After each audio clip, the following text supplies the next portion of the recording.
3 round വോട്ടെണ്ണൽ പൂർത്തിയായപ്പോൾ Aryadan ഷൗക്കത്തിൻ്റെ lead വർദ്ധിക്കുന്ന കാഴ്ചയാണ് കാണാൻ കഴിഞ്ഞത്. ഇതിൽ മറ്റൊരു പ്രത്യേകത അൻവർ വോട്ട് നന്നായി പിടിക്കുന്നുണ്ട് എന്നുള്ളതാണ്. അതുപോലെ തന്നെ BJP സ്ഥാനാർത്ഥി 4ാം സ്ഥാനത്തേക്ക് പിന്തള്ളപ്പെട്ടു. അപ്പോൾ ഇതിൽ നിന്ന് വായിച്ചെടുക്കാൻ എന്താണ് കഴിയുക? അൻവർ ശരിക്കും പറഞ്ഞാൽ അൻവർ എല്ലാ ബൂത്തിലും വോട്ട് പിടിക്കുന്നു എന്നാണ് ഇപ്പോഴത്തെ ഒരു കണക്ക് പ്രകാരം നമുക്ക് മനസ്സിലാവുന്നത്. CPM-ൻ്റെ ശക്തി കേന്ദ്രങ്ങളിലടക്കം അൻവറിന് നല്ല വോട്ട് കിട്ടിയിട്ടുണ്ട്. അവിടെ ലീഡ് യഥാർത്ഥത്തിൽ വന്നിരിക്കുന്നത് UDF-നാണ്.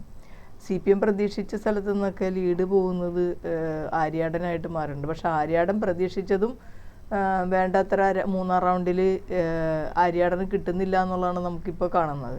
ആര്യാടൻ്റേതാണെന്നും ലീഗിൻ്റേതാണെന്നൊക്കെ പറയുന്ന ചില ബൂത്തുകൾ ഇനി എണ്ണാനുണ്ട്. 3ാം റൗണ്ടുമായിട്ട് ബന്ധപ്പെട്ടുകൊണ്ട് ബൂത്തുകളും ചില വാർഡുകളും എണ്ണാനുണ്ട്. എന്തായാലും ഈ ഘട്ടത്തിൽ ആര്യാടൻ തന്നെയാണ് ലീഡ് ഉണ്ടാവുക. ജയസാധ്യതയും ആ നിലയിൽ തന്നെയാണ്. ഇനി പക്ഷെ 2-3 ബൂത്തുകൾ CPM-ന് മേൽക്കെയുള്ള ബൂത്തുകളുണ്ട്. ആ ബൂത്തുകൾ എണ്ണിക്കഴിയുമ്പോഴേ ശരിക്കും നമുക്കൊരു ചിത്രം വ്യക്തമാകും. എന്തായാലും അൻവർ ഒരു 10,000 വോട്ടൊക്കെ പിടിക്കാനുള്ള സാധ്യതയാണ് ഈ ഘട്ടത്തിൽ നമുക്ക് മനസ്സിലാക്കുന്നത്. അൻവർ 10,000 വോട്ട് പിടിക്കുക എന്ന് പറഞ്ഞാൽ അൻവർ അത്ര നിസ്സാരമായി തള്ളിക്കളയാവുന്ന ഒരു കാൻഡിഡേറ്റ് അല്ല എന്ന് തെളിയിച്ചിരിക്കുകയാണ്. അപ്പോൾ ഈ പറഞ്ഞതുപോലെ ഇപ്പോൾ വിജയിച്ചാലും UDF-നെ സംബന്ധിച്ച് വിജയിച്ചാലും സതീശന് അതിൻ്റെ ക്രെഡിറ്റൊക്കെ കിട്ടുമെങ്കിൽ പോലും അൻവറിനെ അങ്ങനെ തള്ളാൻ പറ്റില്ല എന്നുള്ളതിൻ്റെ ഏറ്റവും വലിയ തെളിവല്ലേ അത്? അല്ല, അൻവർ അതായത് ഇപ്പോൾ അൻവർ ഒരു ഭയങ്കരമായി ചാമിങ് ആയിട്ട് നിൽക്കുന്നൊരു സമയത്താണ് അൻവർ വിട്ടൊഴിഞ്ഞ ഒരു മണ്ഡലത്തിൽ അൻവർ തന്നെ സ്ഥാനാർത്ഥിയായി വരുന്നു. ഇത്രയധികം പ്രതിഷേധങ്ങളും പ്രശ്നങ്ങളൊക്കെ ഉണ്ടാവുകയും സ്വാഭാവികമായും LDF-ൻ്റെയൊക്കെ കുറേ ആളുകൾ അൻവറിൻ്റെ പുറകെ LDF-ൻ്റെ സ്ഥാനാർത്ഥി ആയിരുന്നല്ലോ നേരത്തെ അൻവർ, ആ നിലയിൽ ഉണ്ട്. പക്ഷേ അൻവർ ഈ ഘട്ടം കഴിഞ്ഞാൽ, അതായത് ഈ തെരഞ്ഞെടുപ്പ് കഴിഞ്ഞാൽ പിന്നീട് അൻവർ എന്ന് പറയുന്ന ഒരാളെ സംബന്ധിച്ച് താഴേക്ക് പോകാനായിട്ടാണ് സാധ്യത. കാരണം ഈ വളരെയധികം കത്തി നിന്ന്, അതായത് രാജിവെച്ച് പിണറായിനെ നേരിട്ട് ചലഞ്ച് ചെയ്ത് വന്ന ഒരാൾ എന്ന നിലയിൽ കുറേ ആളുകൾ, പ്രത്യേകിച്ച് ചെറുപ്പക്കാരൊക്കെ ആയിട്ടുള്ള ആളുകളെ സംബന്ധിച്ച് എന്നാൽ ഇദ്ദേഹത്തിന് ഒരു വോട്ട് കൊടുക്കണം എന്നുള്ള ഒരു തോന്നലുണ്ടാവാം. അൻവർ ചെയ്തതെല്ലാം പാഴ്പണിയായിട്ട് പോകുന്ന ഒരു രീതിയാണ് കാണുക. ഇനിയിപ്പോൾ സതീശനെയൊക്കെ ഇത്രയധികം വെല്ലുവിളിച്ചിട്ട് UDF-ലേക്ക് പോകാൻ അൻവറിന് വലിയ ബുദ്ധിമുട്ട്. ഇനിയും LDF-ന് തന്നെയാണ് പോകാനായിട്ട് അൻവറിന് സാധ്യതയുള്ളൂ. അല്ലാതെ UDF-ലേക്ക് ഇനി പോവുക, ഇനി എത്ര കുഞ്ഞാലിക്കുട്ടീനെ ഇന്നലെയൊക്കെ അൻവർ സംസാരിക്കുന്ന വെച്ചിട്ടുണ്ടെങ്കിൽ കുഞ്ഞാലിക്കുട്ടി സാഹിബിനെ ഇങ്ങനെ തൊഴുത് പൂവിട്ട് അദ്ദേഹത്തിനേക്കാൾ വലിയ മികച്ച ഒരാളില്ല എന്നുള്ള നിലയിലാണ് അൻവർ നിൽക്കണം. ഒന്നുകിൽ അൻവറിന് ലീഗിലേക്ക് പോകാം, അതല്ലാതെ അൻവറിന് സ്വതന്ത്രമായി നിന്ന് ഒരു എന്താ പറയുക, മമതാ ബാനർജിയുടെ ആളല്ലല്ലോ ഇപ്പോൾ. ഇൻഇഫക്റ്റ് അവരുടെ കാൻഡിഡേറ്റും അല്ല. അവരുമായിട്ട് ഒരാൾ പോലും വന്നിട്ട് ഇയാൾക്ക് വേണ്ടിയിട്ട് എന്തൊക്കെ പറഞ്ഞു, മമതാ ബാനർജി നേരിട്ട് വരും, അല്ലെങ്കിൽ മറ്റ് പ്രധാനപ്പെട്ട നേതാക്കൾ വരും എന്നൊക്കെ പറഞ്ഞതൊക്കെ വെറുതെ ആയിപ്പോയില്ലേ. യഥാർത്ഥത്തിൽ അദ്ദേഹം ഉണ്ടാക്കിയെടുത്ത ഒരു കോർപ്പറേറ്റ് ബന്ധങ്ങളായിട്ട് ബന്ധപ്പെട്ടുകൊണ്ട് എല്ലാം നാടകങ്ങളായിരുന്നു എന്ന് കേരളത്തിൻ്റെ സമൂഹത്തിന് ബോധ്യപ്പെട്ടുള്ള കാര്യം. എല്ലാ ക്രെഡിബിലിറ്റിയും അൻവറിന് പോയി. അൻവർ ഈ തെരഞ്ഞെടുപ്പിൽ പോലും സതീശനും ഈ ആര്യാടൻ ഷൗക്കത്തിനെതിരായിട്ട് സംസാരിച്ചതല്ലാതെ അദ്ദേഹം എന്തു പറഞ്ഞിട്ടാണോ രാജിവെച്ചത് ആ വിഷയങ്ങൾ അതിൻ്റെ തെളിവ് സഹിതം പറയാൻ അദ്ദേഹം തയ്യാറായില്ല. അത് ഭയമാണ്. കാരണം തോറ്റുപോകുന്ന ഒരു സ്ഥാനാർത്ഥിയാണ്. പിന്നെ MLA പോലും അല്ലാതെ ഒരു സ്ഥലത്തും ഗ്രിപ്പില്ലാതെ നിൽക്കുന്ന ഒരാൾ, പിണറായി വിജയനെ പോലുള്ള ഒരു ആഭ്യന്തരമന്ത്രിയും മുഖ്യമന്ത്രിയായിട്ടുള്ള ഒരാളെ അനാവശ്യമായി ഇനി ചലഞ്ച് ചെയ്താൽ യഥാർത്ഥത്തിൽ CPM എന്താണെന്നും ഈ ഭരണത്തിലിരിക്കുന്ന അവരുടെ പവർ എന്താണെന്നും അവർ കാണിച്ചു കൊടുക്കും. അതിൻ്റെ ഏറ്റവും വലിയ പ്രത്യേകത ഇപ്പോൾ അൻവർ എന്ത് പറഞ്ഞാണോ CPM-ൽ നിന്നും ഇറങ്ങിയത്, അതിന് ഈ പറഞ്ഞതുപോലെ മാഡം പറഞ്ഞതുപോലെ അത് തെളിവുകൾ സഹിതം അദ്ദേഹത്തിന് അത് കാഴ്ചവെക്കാൻ, അല്ലെങ്കിൽ അത് പ്രകടിപ്പിക്കാൻ, അല്ലെങ്കിൽ അത് കേരളീയ പൊതുസമൂഹത്തിന് മുന്നിൽ അവതരിപ്പിക്കാൻ കഴിഞ്ഞില്ല എന്നുള്ളതാണ് ഏറ്റവും വലിയൊരു ഡ്രോബാക്കായിട്ട് കാണുന്നത്. പക്ഷേ അതിൽ ഏറ്റവും പ്രധാനപ്പെട്ട മറ്റൊരു വസ്തുത, അൻവർ ഈ പറഞ്ഞതുപോലെ ഒരു 5000 വോട്ടിൽ താഴെയാണ് പിടിക്കുന്നതെങ്കിൽ പിന്നെ അൻവറിന് ഒരു പ്രസക്തിയും ഇല്ലായിരുന്നു. പക്ഷേ അൻവർ ഇപ്പോൾ വോട്ട് നന്നായിട്ട് നേടുന്നുണ്ട്.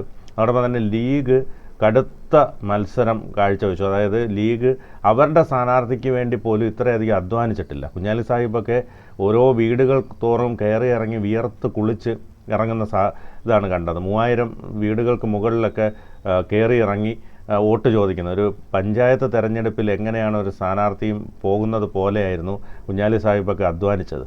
അപ്പോൾ അവരധ്വാനിച്ചത് അരയൻ ഷൗക്കത്തിന് വേണ്ടിയാണ്. അപ്പോൾ അൻവർ ഒരു വശത്ത് ഇതുപോലൊരു ശക്തമായി വോട്ട് സമാഹരിച്ചുകൊണ്ട് നിൽക്കുന്നു. ആ ഒരു സാഹചര്യത്തിൽ ഇനിയുള്ള രാഷ്ട്രീയ സമവാക്യങ്ങൾ ഏത് തരത്തിലായിരിക്കും? ഏതാണ് ഞാൻ പറഞ്ഞത്, എവിടേക്ക് പോകും അൻവർ? അൻവർ കേരളത്തിൽ ഒന്നുകിൽ UDF അല്ലെങ്കിൽ LDF, അതല്ലേ ഉള്ളൂ.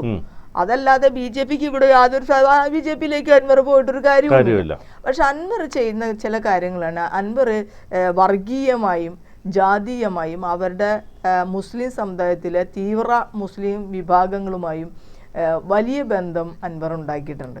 ആ ബന്ധത്തിൻ്റെ അടിസ്ഥാനത്തിലാണ് ഈ വോട്ടുകളൊക്കെ അൻവറിന് മറിയണത്. പക്ഷെ അത് ഒരു പൊതു തെരഞ്ഞെടുപ്പിൽ യാതൊരു തരത്തിലുള്ള ഗുണം ഉണ്ടാവില്ല. ഇന്നത്തെ ഒരു സാഹചര്യത്തിൽ അൻവറിന് അത് പ്രത്യേകിച്ച് അൻവർ ഉണ്ടാക്കിയ ഒരു ഓളം ഉണ്ട്. ആ ഓളത്തിൽ ഒരു സഹതാപത്തിൻ്റെ ഒക്കെ വോട്ട് കിട്ടുമെന്നല്ലാതെ ഇനിയും അൻവർ ഇൻഡിപെൻഡൻ്റ് ആയിട്ട് നിന്നാൽ ഒരിക്കലും ജയിക്കാനായിട്ട് പോകുന്നില്ല. അതാണ് ഞാൻ പറഞ്ഞത്. അൻവറിന് ഇനിയിപ്പോൾ 10,000 വോട്ട് കിട്ടിയെന്ന് തന്നെ വിചാരിക്കും, 20,000 വോട്ട് കിട്ടിയെന്ന് വെച്ചാലും അൻവർ അടുത്ത പൊതു തെരഞ്ഞെടുപ്പിൽ സ്ഥാനാർത്ഥിയായിട്ട് നിന്നാൽ ജയിക്കില്ല. ഞാൻ 2 വോട്ടിനോ 10 വോട്ടിനോ തോറ്റാലും തോറ്റതാണ്, ജയിച്ചതാണ്. അപ്പോൾ തോറ്റ ഒരാളെ സംബന്ധിച്ച് പിന്നെ ഈ രാഷ്ട്രീയത്തിൽ സ്വതന്ത്ര പരിവേഷത്തിൽ പ്രത്യേകിച്ച് യാതൊരു തരത്തിലുള്ള താല്പര്യമില്ല. കേരളത്തിൻ്റെ ഒരു സമൂഹം ഈ മമതാ ബാനർജിയുടെ ഒരു പാർട്ടി ഉണ്ടല്ലോ, ആ പാർട്ടിനോട്, തൃണമൂൽ പാർട്ടിനോട് കേരള സമൂഹത്തിന് പ്രത്യേകിച്ച് ഒരു താല്പര്യവുമില്ല. അതിപ്പോൾ UDFനുള്ള ആളുകൾ, ഇപ്പോൾ കോൺഗ്രസിനെ വലിയ രീതിയിൽ വെല്ലുവിളിക്കുന്നവരാണ് മമതാ ബാനർജി. ഒരു തരത്തിലും അഖിലേന്ത്യാ തലത്തിൽ ഒരു ഐക്യം ഉണ്ടാക്കി കൊണ്ടുവരാനായിട്ട് ഏറ്റവും കൂടുതൽ തടസ്സം നിൽക്കുന്നവരാണ്. ഏതൊരു സംഘടനയായിട്ട് ബന്ധപ്പെട്ടാണ് ഒരു ഐക്യം ഉണ്ടാക്കി ഓൾ ഇന്ത്യ ലെവലിൽ BJPക്കെതിരെ രംഗത്ത് വന്നു കഴിഞ്ഞാൽ ഉടനെ തന്നെ ഇവർ പ്രശ്നം ഉണ്ടാകും. പിന്നെ ഇപ്പോൾ അവർ ആം ആദ്മി പാർട്ടിയായിട്ട് ബന്ധപ്പെട്ടുകൊണ്ട് കോൺഗ്രസിനെതിരായിട്ട് സംസാരിച്ചുകൊണ്ടിരിക്കുകയാണ്. കോൺഗ്രസുമായിട്ട് ഒരു ഐക്യത്തിന് അവർ തയ്യാറല്ല. കോൺഗ്രസും CPM-ഉമാണ് പശ്ചിമ ബംഗാളിൽ ഇവർക്കെതിരായിട്ട് ഐക്യം ഉണ്ടാകുന്നത്.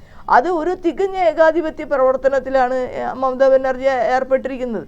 അതുകൊണ്ട് തന്നെ ഒരു കാരണവശാലും മമതാ ബാനർജിയുടെ ഒരു പാർട്ടിക്ക് എന്തുകൊണ്ടാണ് DMK എടുക്കാതിരുന്നത്? അൻവറിനെ ലെഫ്റ്റ് വിരുദ്ധമാണല്ല.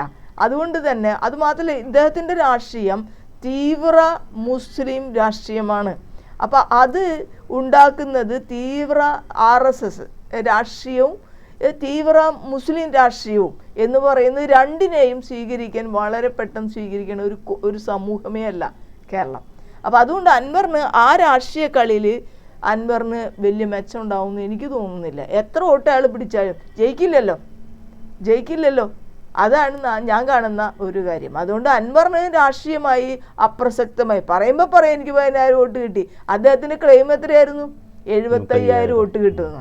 ആ ക്ലെയിമിലേക്ക് അദ്ദേഹം എത്തിയെങ്കിൽ ഈ പറഞ്ഞ ആളുകൾ അദ്ദേഹത്തിന് മൈൻഡ് ചെയ്യും. അല്ലെങ്കിൽ ഏത് മുന്നണി ഇപ്പോൾ അയാൾ എടുക്കും ഇനി? കാരണം ഇദ്ദേഹം ഭയങ്കര ന്യൂസൻസാണ്. കൂടുതൽ വാർത്തകളും വിശേഷങ്ങളും നിങ്ങളിലേക്ക് എത്താൻ ABC മലയാളം സബ്സ്ക്രൈബ് ചെയ്യുക, ബെൽ ബട്ടണും അമർത്തുക.